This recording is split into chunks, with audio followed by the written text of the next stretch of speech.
Era globalisasi ini, pemantapan sistem pendidikan telah menjadikan satu negara menjadi tonggak utama untuk memajukan negara dan berpaksikan juga dengan falsafah pendidikan kebangsaan yang disesuaikan dengan perkembangan pendidikan baik di peringkat rendah maupun ke peringkat pengajian tinggi. Generasi masa kini dan akan datang perlu dipandu sebagai persiapan diri dan menempuh era dunia teknologi yang semakin berkembang pesat. Dan menyedari hari itu, generasi milenial ialah aset negara yang amat berharga dan dapat menentukan corak masyarakat dan negara. Dan untuk hari ini di Darah Muda edisi 15 Mac 2021, kita akan mengangkat premis yang saya kira menarik juga untuk kita bincangkan hari ini, iaitu salah satunya untuk memartabatkan potensi mahasiswa IPT. Dan semestinya untuk hari ini saya tidak akan keseorangan di studio kerana saya akan ditemani dengan dua orang tetamu yang saya boleh untuk saya kenalkan pada hari ini, iaitu di sebelah sana kita ada Muhammad Amir Ashraf Muhammad Sabri yang merupakan Presiden Majlis Perundingan Pelajar Kebangsaan, dan juga ditemani dengan comel molek ni orangnya, iaitu Syahirun Nisa Ramli yang merupakan Bendahari Kehormat Majlis Perundingan Pelajar Kebangsaan. Terima kasih dan selamat datang ke Darah Muda untuk hari ini. Baik, mungkinlah di awal ini kan bila kita berkatakan memartabatkan potensi mahasiswa IPT, sebenarnya anda juga adalah mewakili kedua-dua majlis ataupun pimpinan mesyuarat Majlis Perundingan Pelajar Kebangsaan yang dinamakan sebagai MPPK, dan esok saya difahamkan anda akan salah seorang individu yang akan mengetuai mesyuarat Perdana Majlis Perundingan Pelajar Kebangsaan, betul? Betul. Ya. Baik, mungkin di awal ini boleh kongsikan kepada saya sebenarnya apa simboliknya tentang mesyuarat Perdana Majlis Perundingan Pelajar Kebangsaan yang akan berlangsung pada esok ini. Okey, baik. Bismillahirrahmanirrahim. Assalamualaikum warahmatullahi wabarakatuh dan salam sejahtera. Pertama sekali izinkan saya untuk ucapkan terima kasih kepada pihak Darah Muda bernama di atas kesudian untuk menjemput kami berdua pada hari ini. Okey, sedikit berkenaan dengan pengenalan berkenaan dengan mesyuarat Perdana Majlis Perundingan Pelajar Kebangsaan ataupun MPPK.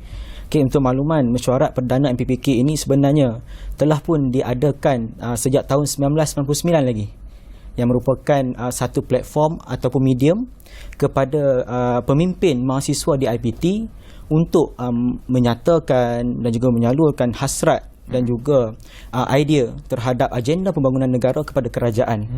Okey, dan juga untuk makluman, sejak tahun 1999 sehingga 2017 mesyuarat Perdana MPPK ini dipengerusikan oleh Yang Amat Berhormat Timbalan Perdana Menteri.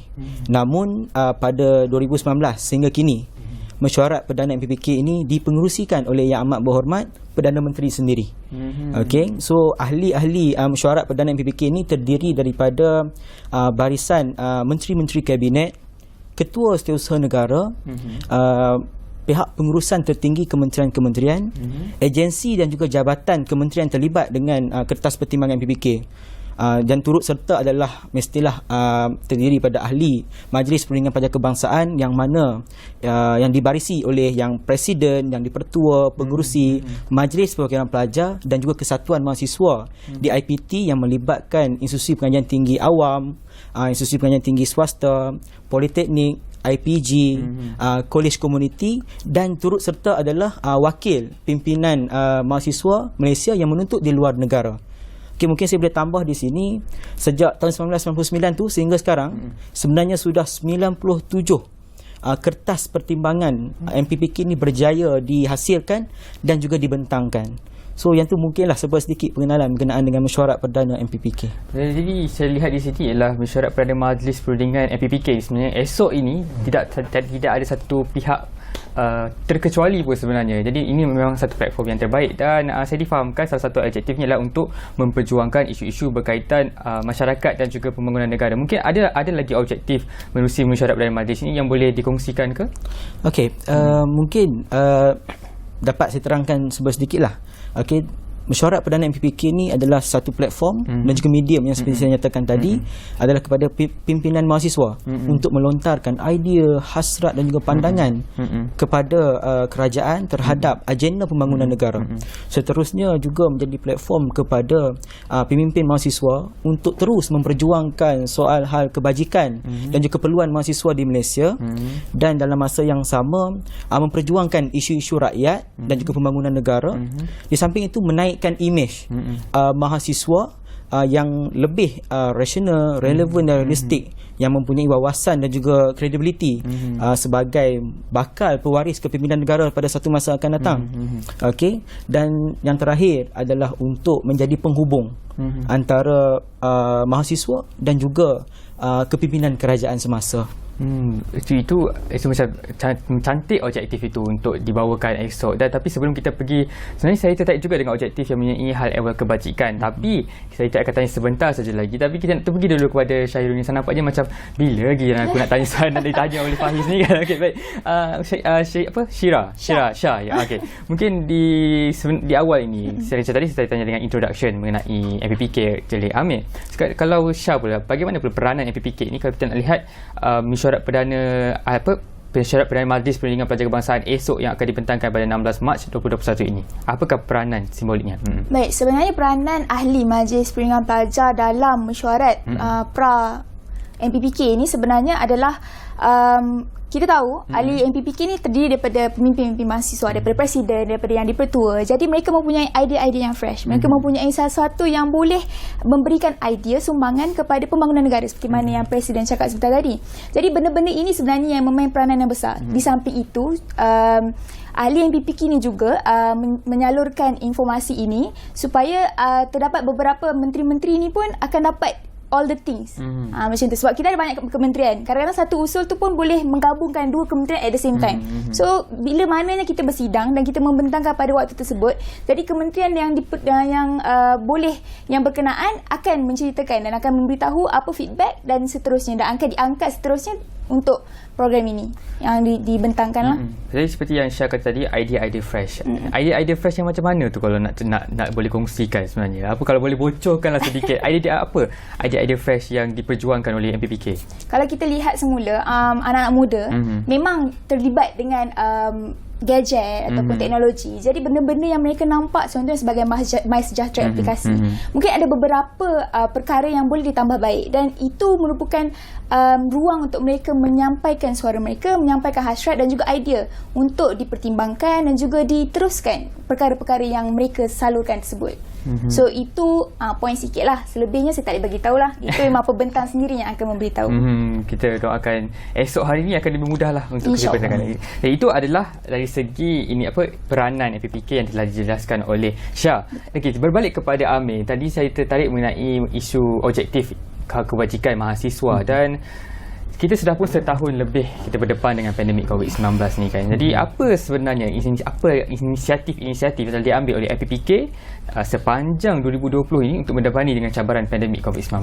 Okey, baik. Terima kasih. Soalan yang baik sebenarnya. Mungkin saya boleh ceritakan sendiri sedikitlah berkenaan dengan pengalaman sejak mula kami ini sebenarnya dilantik secara rasmi sebagai ahli Majlis Perundingan Pelajar Kebangsaan pada hujung Februari tahun 2020. Di mana tak sampai 3 minggu kami dilantik, negara dilanda dengan wabak pandemik COVID-19. Okey, yang mana kita tak pernah duga, jangka atau terfikir pun dianya akan memberi kesan dan juga impak yang sangat besar kepada negara dan juga rakyat. Okey, so saya tak nafikan MPPK bagi sidang kali ini adalah sangat mencabar apabila kita terpaksa berhadapan dengan dugaan yang di luar jangkaan kita, yang luar biasa. Okey, so mungkin dari peringkat awal tu pada permulaan perintah kawalan pergerakan dilaksanakan, kita mengambil inisiatif untuk memohon kerajaan menanggung dan juga membiayai semua kos keperluan yang melibatkan kebajikan mahasiswa yang terkandas dalam kampus, seperti makan dan juga minum dan sebagainya ditanggung oleh kerajaan. Seterusnya juga kita juga mengusulkan kepada kerajaan untuk menghantar mahasiswa pulang untuk berhari raya Aidilfitri bersama keluarga setelah hampir 3 bulan terkandas dalam kampus. Dan seterusnya kita juga mengambil inisiatif untuk mengusulkan supaya kerajaan mempertimbangkan untuk pengurangan yuran pengajian. Di samping juga kembalikan semula pemulangan semula yuran kolej kediaman, kerana para pelajar ni dia berada di rumah dan juga tak mendiami di kolej kediaman. So kita mohon untuk kerajaan minta IPT termasuk IPT Institut Pengajian Tinggi Swasta untuk mengembalikan semula yuran kolej kediaman yang tak didiami oleh para pelajar lah. Dan juga antara yang lain adalah MPPK juga mengambil inisiatif untuk mencadangkan beberapa kategori pelajar untuk pulang semula ke kampus yang berkeperluan. Betul. Sebagai contohnya, pelajar itu dia terpaksa memerlukan latihan amali, bengkel, makmal, yang terutamanya melibatkan kursus-kursus kemahiran ni untuk pulang semula. Dan tambahan lagi, kita minta kerajaan untuk menyediakan inisiatif bantuan peranti seperti laptop, gadget, termasuklah package plan data, khususnya kepada pelajar yang memerlukan yang datang daripada golongan B40.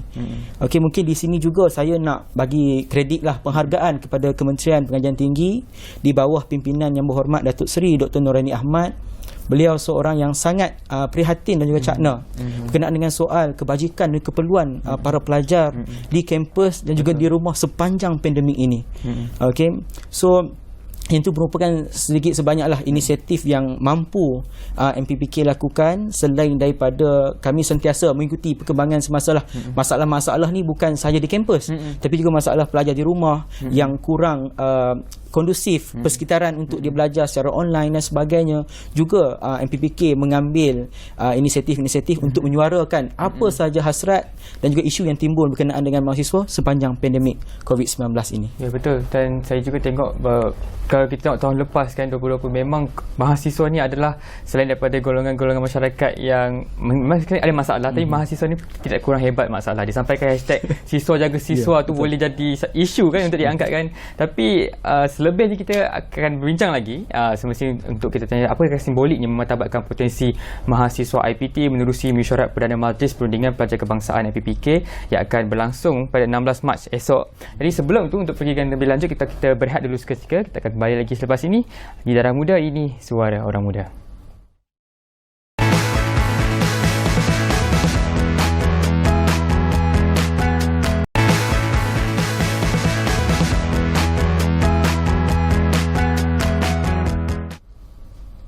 Kembali lagi di Darah Muda, dan anda masih lagi anda bersama dengan saya, Faiz Arif, dan juga Muhammad Amir Ashraf Muhammad Sabri yang merupakan Presiden Majlis Perundingan Pelajar Kebangsaan, juga ditemani dengan Syahrul Nisa Ramli yang merupakan Berdahulu Kehormat Majlis Perundingan Pelajar Kebangsaan. Masih lagi kita dalam premis membincangkan, iaitu memartabatkan potensi mahasiswa IPT menerusi mesyuarat Perdana Majlis Perundingan Pelajar Kebangsaan MPPK. Dan kalau tadi sebelah awal tadi kita melihat Amir betul-betul fokus memberikan macam menunjukkan bagaimana MPPK ini menjaga kebajikan mahasiswa dan bagaimana kerajaan betul-betul prihatin kepada mahasiswa ini. Dan mungkin di bahagian yang kedua ini kita nak lihat juga nak tujukan kepada Syah kan, sebenarnya bagaimana mesyuarat Perdana MPPK ini akan memberi impak yang besar kepada masyarakat.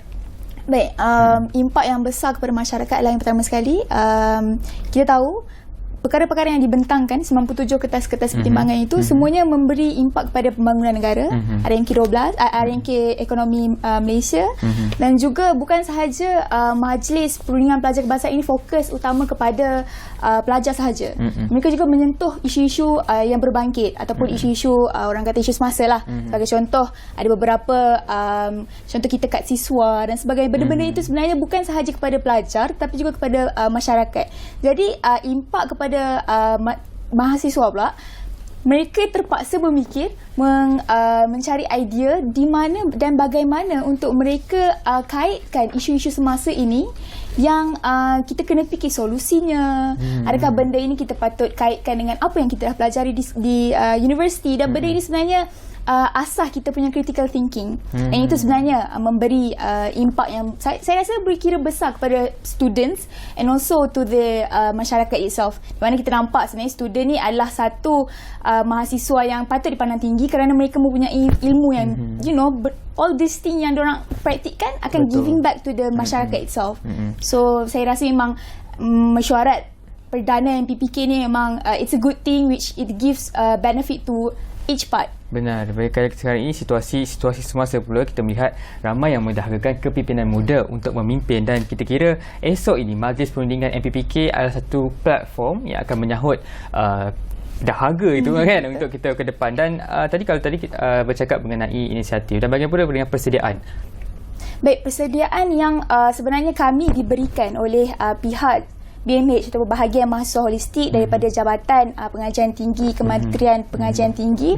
Mereka mengadakan beberapa bengkel kepada mahasiswa ataupun ahli MPPK ni sebenarnya. Yang pertama sekali adalah bengkel pengukuhan Majlis Perwakilan Mahasiswa IPT, dan kemudian kita ada Majlis Pelantikan MPPK 1920, dan kemudian kita juga mempunyai bengkel penyediaan kertas timbangan. Kertas pertimbangan ni sebenarnya kita berbincang dengan seluruh mahasiswa. Jadi bukan sahaja kita fikir, kita ambil dan kita bawa. Kita memang berbincang, dan juga kita mempunyai bengkel dan kita sit down bersama SME untuk kita bincangkan mana-mana agensi yang terlibat dengan kertas pertimbangan tersebut. Dan seterusnya yang terakhir sekali adalah kertas bengkel pemantapan, di mana macam mana kita nak present kat depan, macam mana kita nak bercakap dengan Yang Amat Berhormat, all the salutation semua diajar. Dan sebenarnya terima kasih jugalah kepada KPT, BMH, JPT. Sebenarnya all the initiative yang diorang buat tu sebenarnya membentuk mahasiswa ini untuk menjadi pemimpin pada masa akan datang sebenarnya. Itu dia satu inisiatif yang menarik saya kira bila MPPK mengambil perkara itu untuk dibawakan ke depan. Dan bila kita kata mesyuarat, kita beralih kepada Amir pula kan. Bila kita mesyuarat, kita akan melihat mesti akan ada agenda-agenda untuk dibincangkan. Dan untuk esok, untuk mesyuarat perdana ini, apakah agenda? Dan dikatakan, saya difahamkan ada 11 agenda, betul? Okay, sebenarnya pada 30 Jun 2020 yang lalu, satu mesyuarat khas bersama Yang Amat Berhormat Perdana Menteri bersama dengan kepimpinan tertinggi Majlis Perundingan Pelajar Kebangsaan telah pun diadakan. Okay, dalam pertemuan itu sebanyak 11 kertas pertimbangan MPPK telah pun dibentangkan kepada Yang Amat Berhormat Perdana Menteri pada waktu tersebut. Dan antaranya mungkin saya boleh kongsikan sedikit lah, berkenaan dengan rumah sewa siswa, kad siswa prihatin, kad prihatin siswa, memperkasakan My Brain, penubuhan Yayasan Kebajikan Mahasiswa Malaysia, penubuhan Jawatan Kuasa Khas PTPTM bersama kepimpinan mahasiswa. Dan yang keenam adalah berkenaan dengan memperkasakan pilihan raya kampus, mengembalikan semula Parlimen Mahasiswa Malaysia, meningkatkan akses capaian internet, dan seterusnya adalah satu program modul kepimpinan mahasiswa nasional ataupun lebih dikenali dengan Laksmana. Dan yang seterusnya, yang ke-10 adalah kebolehpasaran graduan, dan seterusnya yang terakhir adalah memartabat mahasiswa Malaysia. So yang ni adalah agenda-agenda yang MPPK bawa dan bentangkan kepada Yang Amat Berhormat Tan Sri Muhyiddin Yassin. Dan alhamdulillah kebanyakan agenda-agenda yang dibentangkan ni telah diusahakan dengan sangat baik, khasnya Kementerian Pendidikan Tinggi lah. Okey, dan juga hampir boleh dikatakan semuanya hampir selesai. Okey, dan kita nantikan esok pun akan ada lagi pelancaran di antara agenda-agenda ni. So jangan lupa saksikan esok lah, promote sikit kan di FB Live Kementerian Pengajian Tinggi. So yang ni antara yang agenda-agenda yang MPPK perjuangkan okey sewaktu mesyuarat khas tersebut. Okey, so yang semuanya dilihat berfokuskan, kita sangat memberi komitmen dan juga committed dalam memberi fokus utama dalam mengangkat soal kebajikan mahasiswa di Malaysia. Baik, bila bercakap dengan 11 agenda, saya cukup tertarik ada beberapa agenda yang boleh, kalau anda boleh lihat di skrin, kita ada agenda 7, agenda 8 dan agenda 7, pemerkasaan pilihan raya kampus universiti. Mungkin Amin boleh perincikan sedikit mengenai agenda ke-7 itu. Okey, berkenaan dengan pemerkasaan pilihan kampus ni, kita nak kembalikan semula roh pilihan raya di kampus. Okey, maksudnya semakin hari itu dia dah semakin boleh dikatakan agak sendu. Okey, dia tak sama macam zaman dahulu. Okey, mungkin pendekatan dan juga pelaksanaan tu perlu ada perubahan. Okey, dan juga ada yang ditambah baik. And maksudnya kita nak minta supaya kita menyambut baik kebebasan yang diberikan oleh pihak kerajaan, yang mana pelajar sendiri yang menguruskan sepenuhnya pilihan raya kampus, dan kita juga minta untuk selaraskan dari segi tata cara dan juga panduan pelaksanaan pilihan kampus. Di samping itu kita juga nak implementasikan bagaimana pelaksanaan pilihan raya umum di luar ke dalam kampus, seperti ada pemerhati luar dan juga ada jawatan kuasa Suruhanjaya Pilihan Raya Kampus di peringkat kebangsaan.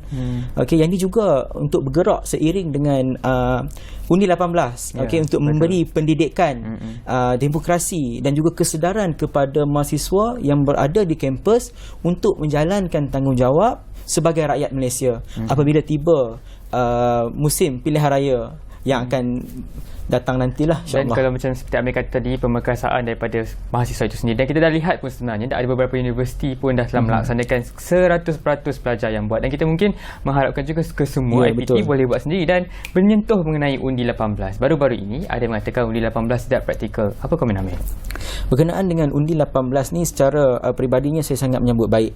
Apabila kita melihat negara-negara maju yang sudah menurunkan had umur mengundi.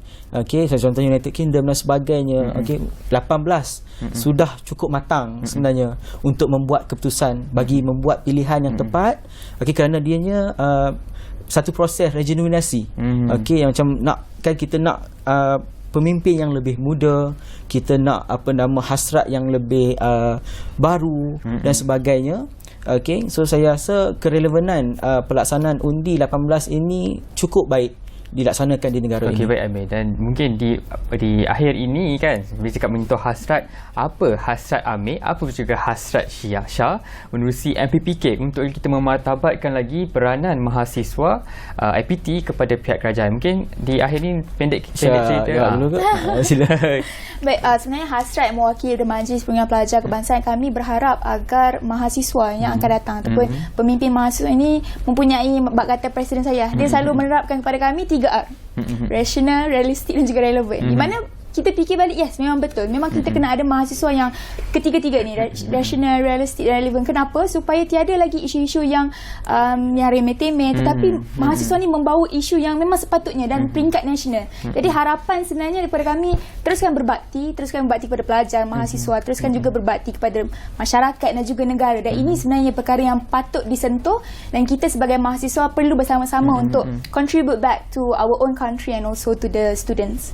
Itu kata Syah. Bagaimana dengan kata Amir, seorang presiden kan, kita dengar. Saya mengharapkan Majlis Perundingan Pelajar Kebangsaan MPPK ini akan terus memperjuangkan agenda kebajikan dan juga pembangunan mahasiswa di Malaysia, dan juga menjadi satu platform dan juga medium untuk kepimpinan mahasiswa menyuarakan hasrat dan juga idea ke arah pembangunan negara dengan lebih baik kepada kerajaan, dalam masa sama juga untuk menaikkan imej dan juga martabat mahasiswa yang lebih rasional, relevan dan realistik, yang bakal mewarisi kepimpinan negara pada masa akan datang. Dan juga yang terakhir, menjadi satu medan pendedahan kepada kepimpinan mahasiswa untuk terlibat sama dalam libat urus berkenaan dengan pembuatan keputusan dasar dan juga polisi kerajaan demi pembangunan negara yang lebih baik pada masa akan datang. InsyaAllah sama-sama MPK akan membantu lagi pembangunan negara bersama-sama dengan kepimpinan muda, insyaAllah. Dan mungkin kalau yang penonton kita tanya-tanya, esok ni kita nak ikuti bagaimana Majlis Mesyuarat Perdana, betul? Mungkin kalau boleh kongsikan di skrin bila akan berlangsung dan di mana nak tengok kan?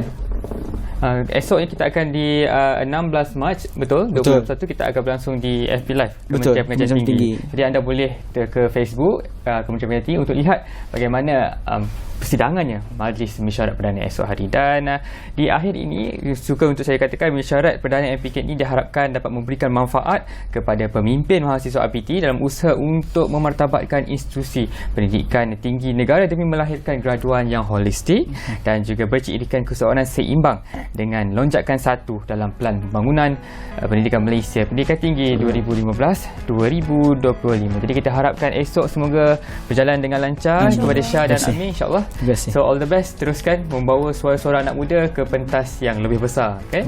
Jadi saya harap memartabatkan potensi anak muda mahasiswa IPT ini dapat benar-benar dapat direalisasikan. Terima kasih banyak-banyak. Jadi terima kasih kerana berkami di Darah Muda. Jadi itu saja untuk Darah Muda edisi 15 Mac 2021 ini. Jangan lupa untuk teruskan bersama kami di Darah Muda setiap hari Rabu dan juga Khamis ini dengan topik kupasan yang menarik. Saya Faiz Arif mengundurkan diri. Assalamualaikum dan salam hormat. Dan ini Suara Orang Muda.